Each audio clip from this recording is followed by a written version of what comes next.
Hello mga motorista and welcome to another episode of Motorista Adventures.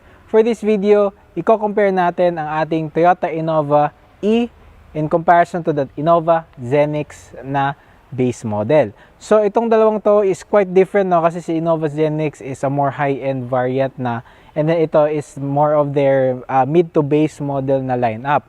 Now, gusto ko lang to i-compare, no, to give you an idea kung gaano ka-different sila on the outside and on the inside, mga motorista. Specs and features tayo and everything that you need to know about these two MPVs. Tara mga motorista, simulan na natin. I just wanna have fun, clap my hands, turn around now and dance, dance, dance. I just wanna have fun, clap my hands, turn around now and dance, dance, dance. I just wanna have fun, clap my hands, turn around now and dance, dance, dance. I just wanna have fun, clap my hands, turn around now and dance, dance, dance. I just wanna clap, clap, turn around, dance, dance, dance.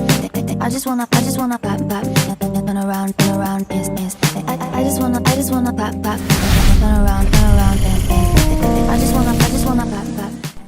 So mga motorista, simulan natin sa kanilang exterior features. So ito yung ating Innova E. This is their low to mid model variant ni Toyota. Meron pa silang, I think the lowest model is J model nito.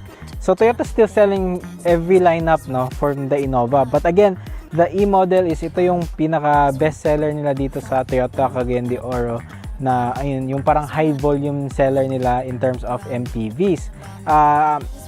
One thing that we really like about the Innova is yung kanyang forma, no. It has the A-type grille, mas sharp looking siya, and then medyo pointy siya dito sa harap.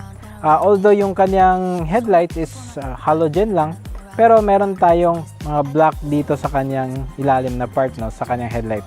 Para siyang smoke. And also, meron din tayong A-type grille. Kita nyo naman na maganda pa din siyang tignan. And also, if you take a look at the bottom, it's kinda nice looking pa din. But it cannot match the looks of the new Zenix. Kita nyo naman yung Zenix natin na medyo mas malaki siya dito sa harapan, mas mataas siya, and also mas macho talaga siyang tignan. And if you take a look at the headlights are all LEDs. Sa Innova na lineup, no, unfortunately, meron tayong projector for the top of the line variant, pero for the, I think for the G down below, it's just halogens na. And then dito naman sa ating lower bumper, kita nyo naman na meron tayong parang gaping plastic na design element here, and meron tayong front parking sensors. Unfortunately, for the Innova E, wala tayong front parking sensors, no. But again, the price difference sa kanilang dalawa is quite big. Mamaya pag-usapan natin. Let's move on and take a look at the grille, no. This grille is also A-type grille, but it's quite more substantial and big looking yung kanyang front grille. I do think that the Toyota logo looks better on the Innova, no, yung pagka-chrome niya. Ito medyo may pagka-matte finish yung kanyang Toyota logo. But nonetheless, again, this is quad sensors dito sa harapan, and definitely it looks really good. Meron tayong LED na din na fog lights also dito sa ilalim. While the Innova has fog lights, pero it is halogen, pero yung gusto ko lang sa kanya is medyo malaki siyang tignan. Okay, but both of them are on the lower bumper. And definitely, no, yung dalawang to have very similar ground clearance, mga motorista. If you take a look at yung mga bottom natin, halos parehas lang sila. Dito naman tayo sa wheels ng ating Innova. Si Innova Zenix, yung gamit nilang tires dito is Dunlop NSave EC300, while dito sa ating Innova E is a Yokohama DB Decibel E70. So yung profile nila is quite different, no. Parang mas maliit tignan si Innova E because it has a 205/65 R16 tire. If you take a look at the braking system nilang dalawa, si Zenix, yung ating disc brake is located at the front of the disc. Dito naman sa ating Innova E is located at the back of the disc. Now, I'm not sure how different will that be. Definitely, mas maganda yung braking performance ni Zenix because dito din sa ating suspension, si Zenix is McPherson struts since unibody siya. Dito naman sa ating Innova, it has a wishbone setup, double wishbone suspension. So, in terms of rigidity, I think double wishbone always is more rigid than a McPherson struts. But this is more comfortable si Zenix than this one. Mga motorista, pag-usapan natin yung mga headlight nilang dalawa. As you can see, si Innova Zenix, kita nyo na it has a tri-LED setup na reflector. Yung ating signal light is still bulb type, but andito siya sa center part. Or andito na siya sa dulo, malapit sa ating grill. While the Innova naman na E natin is andun siya sa lower bumper natin on the side, which usually yung mga fog light is located. But one thing that's similar sa kanilang dalawa is yung kanilang mga fog light is nasa pinakailalim na part. Now the difference is LED yung ating Zenix, dito sa ating Innova is halogen fog lights, and also yung headlights natin is all halogens, no? So that's a big difference. So tingnan naman yung color natin, all white dito sa ating Zenix, and mostly incandescent na light dito sa ating Innova. Now let's take a look at their side mirrors, which are the same. So you have your turn signal lights, which are LED. Moving on to the back, kita natin definitely mas kita mo yung ating taillights dun sa ating Innova na Zenix compare dito sa ating G model, because these are bulb types with some reflectors on it. So medyo mas klaro talaga kasi medyo frosted yung LEDs dun sa ating park lights ni Innova. Also yung brake lights natin is nandito, mas maliwanag of course than the Innova diesel. So when it comes to the doors, smart entry si Zenix dito sa ating Innova diesel is disusi, no? But I think meron tayong smart entry feature for the higher models din nito. Okay, now moving on to the back, you can also see yung difference natin. Si Innova Zenix has a disc brake dito sa likuran. Sa ating E na Innova is drum brakes lang tayo. Also, yung ating suspension setup dito sa ating Innova Zenix is torsion beam. Dito naman is a solid axle, and also this is a multi-link setup. So yung ating Innova Zenix is front wheel drive. Sa ating Innova E is rear wheel drive. Now for some people na they like rear wheel drive, no, you still have an option to buy this Innova if you don't want a front wheel drive Innova, no. Sa likuran naman nilang dalawa, you can see na totally different yung ating Zenix, of course. So you have similar nila is meron silang fin type antenna, although different yung pagka-design. Meron silang integrated spoiler that's similar to them. Meron din tayong integrated high mount brake lights. Dito naman sa ating mga windows, both of them gets LED na yung ating brake lights and park lights na dito sa likuran.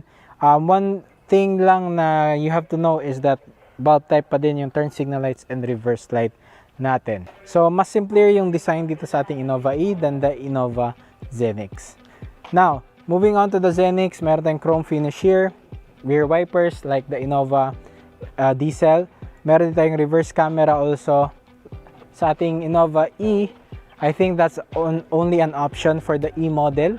But for the G, I think they have already reverse camera as well.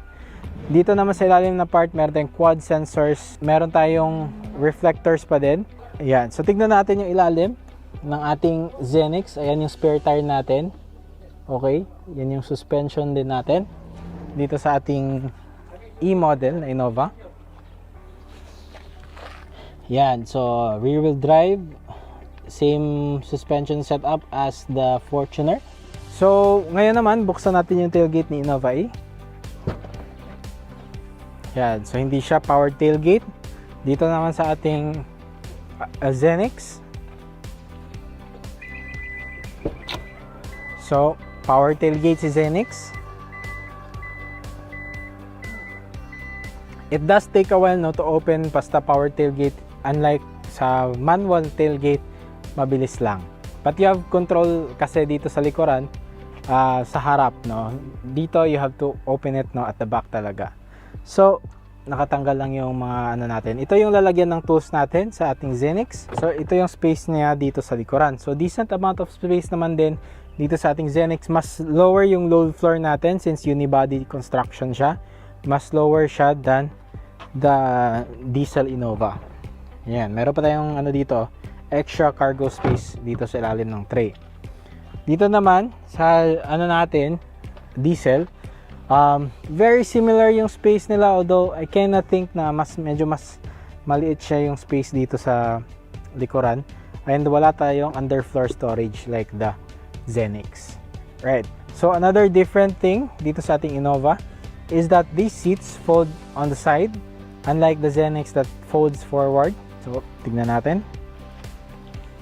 Yan. So easy lang siya, no? Kahit one hand, you can obviously fold the third row of seats. Okay, so hindi ko na tinanggal yung yung center na headrest, kaya hindi siya na-fold. But again, fold flat siya. Dito sa Innova, pa-side, no? So you have to fold it forward and then you have to stow it on the side, which is more cumbersome. Hindi siya pwede one hand operation. Kailangan mo talagang dalawang kamay kasi medyo may kabigatan siya, no? But once you stow it, you still get very good space. Meron tayong cargo lighting here. So wala tayong 12-volt outlet dun sa likuran. Sa ating Zenix naman, wala siyang lock like the Innova Diesel. So ito is parang lang talaga, hilahin mo lang talaga palabas. And then meron din tayong dome lights dito, still incandescent. And wala din tayong 12-volt outlets dito sa ating cargo area. Right. So, yan. Meron tayong dalawang buttons here for the Zenix. Okay. So, I think meron siyang anti-pinch feature din. You have your lock button, no, kung saan yung height. Pwede mo siyang i-lock lang dun. Hanggang dun lang talaga siya bubukas. So, sarado na natin. And let's move on sa ating engines. Tignan natin yung mga makina nitong dalawang Innova natin. So when it comes to the engine, yung dalawang Innova na to is quite different. This diesel Innova has the same engine dun sa ating Toyota Fortuner, albeit it is a detuned version of the 2.8 liter 1G DFTV engine. This engine, mga motorista, is a variable nozzle turbo, direct injected turbo diesel engine. Now, one thing that turbo diesel engine does have is torque. Yung torque nito is 365 Newton meters, although lower siya sa Fortuner 2.4 and 2.8. Dito naman sa ating Zenix, no, it has a lower torque, no. So you won't get that feeling of acceleration talaga dito sa Zenix than the diesel variant. So yung torque lang kasi nito is 205 Newton meters, no. It's not really low, pero again, it's a gasoline engine, mga motorista. You expect that in a gasoline engine na mas lower talaga yung torque nito. When it comes to horsepower, is actually quite similar. 174 PS sa kanilang dalawa. So si diesel lang is mas lower yung RPM, na kung saan yung 174 is magpipeak. Dito medyo mas mataas siya because this is a gasoline variant. So ayan yung engine lang dalawa. Let's move on to the interior. Tignan natin kung ano yung meron sa loob. Let's go.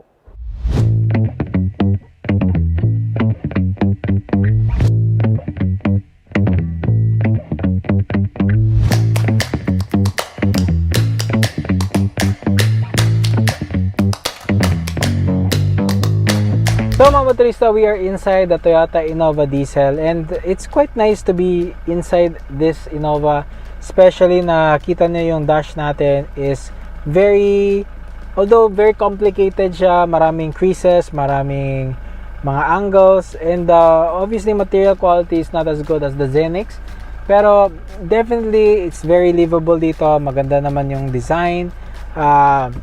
Mostly plastic materials lang nga dito because it's the base model variant. I think you get a more premium fit and finish dun sa higher end models. And definitely this model is one of more value for money. You have your buttons and controls para dito sa ating audio, but wala tayong cruise control for this Innova, mga motorista, no. Now, yung ating infotainment system naman, it is a 6.5-inch display.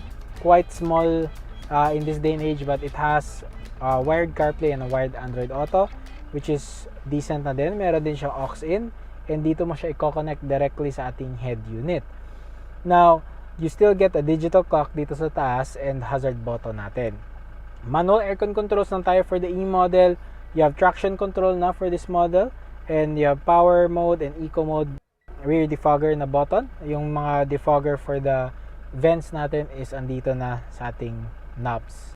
Another similar thing about this base model is cloth seats. Cloth seats din sa Zenix, pero this has a different type of material, different type of design dito sa kanyang seat. Manual seat lang sila, both of them.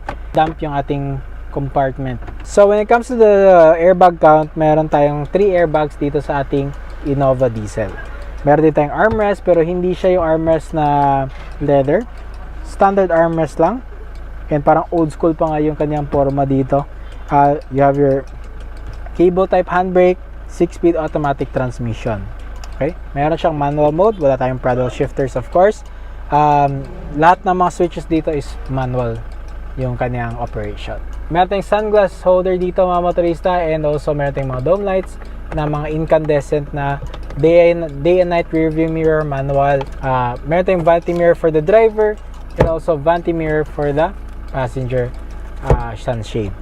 When it comes to adjustability, tilt and telescopic, which is really good dito sa ating diesel na Innova, even though this is the E model. So dito naman sa controls, meron tayong lock and unlock, automatic up and down for the driver, but manual na toggles para sa ating passenger windows. Meron din tayong 6 speakers pa din, no? So not bad when it comes to audio, kasi meron tayong mga tweeters on the doors dito, right?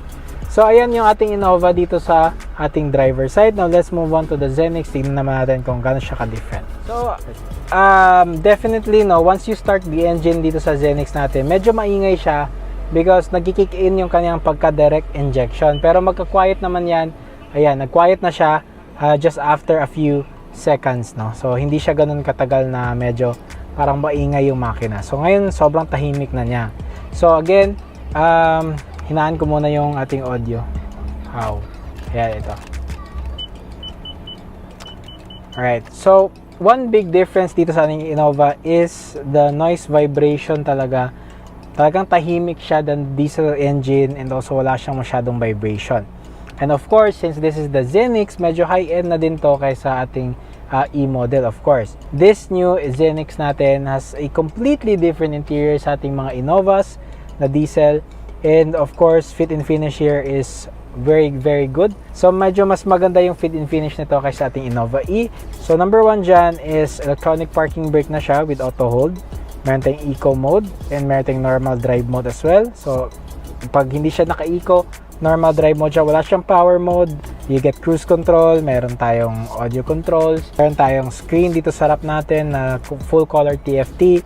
You have your adjustable headlights, which are all LEDs as well. Meron pa din tayong analog gauges when it comes to the tachometer, fuel gauge, and temperature gauge. So definitely mas maganda yung interior niya. When it comes to safety feature, na mas less yung airbag nito kaysa sa ating E-model. So you have only 2 airbags here in comparison to the 3 na meron siyang knee airbag doon sa ating E-model. This is your touchscreen display, Apple CarPlay, Android Auto pa rin. Wireless yung ating CarPlay, wired yung Android Auto. This is a very customizable screen, maganda yung definition natin. And meron tayong reverse camera for the Zenix. You have your climate control here. You can adjust the rear fan speed here, and also meron tayong auto mode sa ating air conditioning. Single zone lang siya unfortunately. Pati yung ating gear shifter, pero medyo pataas yung kanyang forma. So it's very easy to see yung mga controls mo dito sa ating center dash. Type-C port, not found on any Innovas natin sa diesel variants. And meron tayong Type-A port as well. Meron tayong paddle shifters dito sa steering wheel. Steering wheel natin is tilt and telescope. Ayan. And then, automatic yung folding yung ating side mirrors. Meron tayong lock and unlock buttons din dito. Okay? So, material quality is quite good. Engine push to start na din si Innova Zenix. Now, when it comes to the seats as well, this is much better seat of course. So, mas softer yung kanyang material. It's a mix of material ng medyo soft touch yung ating mga backrest natin dito sa ating Zenix. Glove compartment dito which is now damp. Meron tayong 12 volt outlet. Meron tayong lalagyan here sa mga phones mo, pero wala na tayong upper compartment mga motorista like the diesel Innova. Now, when it comes to speaker count, 6 speakers pa rin dito. Now, definitely medyo malapit yung dash niya, and what I really like is this frameless, almost frameless na rear view mirror. Napakaganda ng view niya sa likod. Auto dimming na din siya, and meron tayong mga dome lights, right?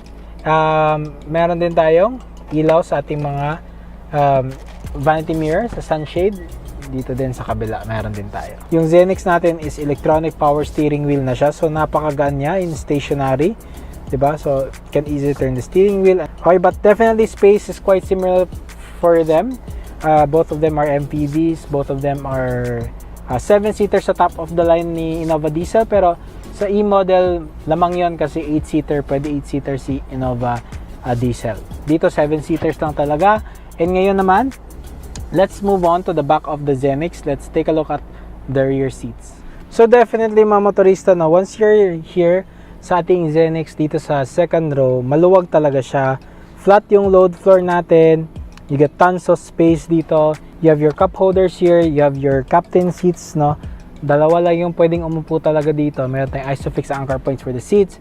Meron din tayong 4 kg hooks. So definitely one big upgrade to sa ating diesel variant when it comes to space. But not bad naman din yung diesel variant, which we will see later on. Now, yeah, meron tayong armrest here, which is really nice. And yung center cup holders natin, although medyo malikot lang siya or medyo flimsy looking, but it does the job. Hindi naman siya nagfo-fold underweight. Meron din tayong USB Type-C dito sa ano natin, dito sa ilalim. And also, you can see na you can adjust your fan speed just like the Innovas din, but this is a digital fan speed and adjustable yung ating mga lights. Dito yung ating mga interior lights. And also, you have your air conditioning here. Direkta talaga sa mukha mo. And also, yung space sa third row natin is quite good dito sa ating Zenix din mga motorista. So that's about it dito sa second row natin. Sayang kung bench seat to, medyo mas maganda pa siya kasi ma-utilize talaga yung pagka-flat floor niya dito sa ating Zenix na non-height.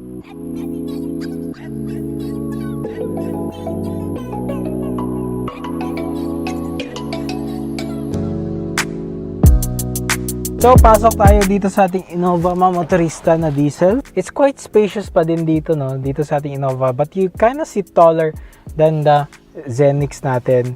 And one thing na I really think na advantage dito is you have very good thigh support and you have space for a center passenger. Hump dito sa center natin, hindi naman siya ganun kalaki, so it wouldn't be a big deal kung merong uupo dito sa center. What's missing lang here is yung mga ports natin. So you have only 12V accessory outlet dito. Meron pa din tayong 4 kg hooks. Meron pa din tayong mga pockets here. And now your air conditioning is located talaga on the front. Sa Zenix natin, andito sa side. I don't think that's a lot better than front ones. I think these are quite better when it comes to airflow dito sa mukha mo. And then, pati na din, meron pa tayong mga air vents also for the third row passengers. So, pasok tayo sa third row ng ating diesel na Innova. So, let's check out the space kung mas better ba siya kesa sa ating Zenix. So, definitely, kung hindi siya naka-forward yung seat natin sa harap, mas masikip to kaysa Zenix mga motorista. And yung knees ko, immediately I sit quite high yung knees. So overall mga motorista, no, sitting here dito sa third row seats, this is a quite comfortable place to be in. In fact, naka-forward yung seats harap and maluwag pa din dun sa harapan na part. So if you have a big family that you like to go around on road trips, ito talagang Innova is a perfect vehicle to do it. Kasi everything, kahit adult dito sa third row, you'll be very comfortable. This is quite good yung space sa third row, no? So, hindi siya yung parang half third row lang like the Fortuner na medyo masikip na talaga yung third row. Ito talaga livable yung third row mo for long distance driving. Your passengers will be really happy.